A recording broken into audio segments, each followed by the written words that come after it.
एक छोटे से गांव में एक गरीब किसान रामलाल अपने बेटे मोहन के साथ रहता था।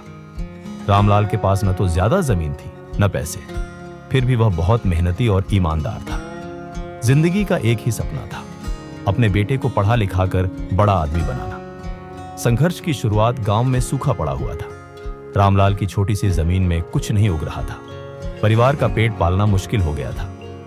कई किसानों ने अपनी जमीन बेच दी, लेकिन रामलाल ने हार नहीं मानी।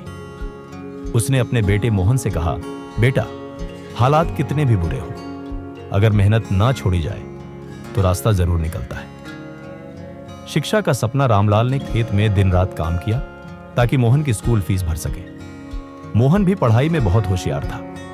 गांव के स्कूल में वो हमेशा टॉप करता था, लेकिन स्कूल की किताबें, ड्रेस और फीस के लिए पैसे जुटाना आसान नहीं था। रामलाल ने कभी त्योहार नहीं मनाए, नए कपड़े नहीं खरीदे, बस एक ही लक्ष्य था, मोहन को पढ़ाना। पहली सफलता, मोहन ने गांव की परीक्षा में टॉप किया। उसे शहर के बड़े स्कूल में स्कॉलरशिप मिली, लेकिन रहने और खाने के लिए पैसे नहीं थे। रामलाल ने अपनी आखिरी भैंस बेच दी ताकि मोहन शहर जा सके। उस दिन रामलाल की आंखों में आंसू थे, पर चेहरे पर मुस्कान। जाओ बेटा, अब अपने सपनों को हकीकत बनाओ। शहर की चुनौतियां, शहर में मोहन को कई मुश्किलों का सामना करना पड़ा। नए माहौल में ढलना, अंग्रेजी में पढ़ाई करना और घर से दूर रहना उसके लिए कठिन था। कई बार भूखा भी सोना पड़ा, लेकिन उसने हार नहीं मानी। वह हमेशा पापा की कही बात याद करता, मेहनत का फल देर से मिलता है, लेकिन मिलता जरूर है। असफलता का सामना 12वीं की बोर्ड परीक्षा में मोहन एक विषय में फेल हो गया। वह टूट गया।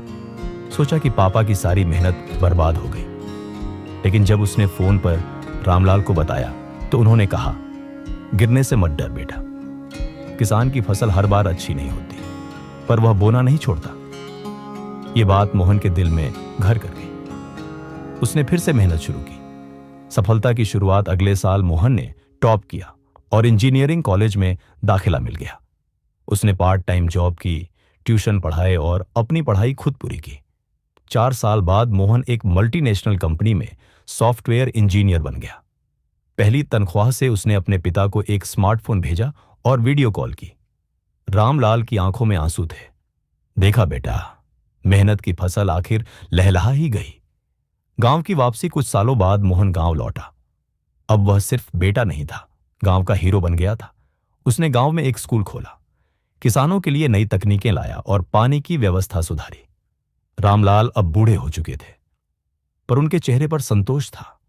जो बीज मैंने बोया था वह आज पेड़ बन गया है, और अब यह पेड़ औरों को छाया देगा। सीख, गरीबी कोई रुकावट नहीं, बस एक चुनौती है। मेहनत, ईमानदारी और हौसला हो तो कोई भी सपना पूरा हो सकता है। हर पिता अपने बच्चे के लिए सबसे बड़ा सपना देखता है, और जब बच्चा उसे साकार करता है तो वही सबसे बड़ी सफलता होती है।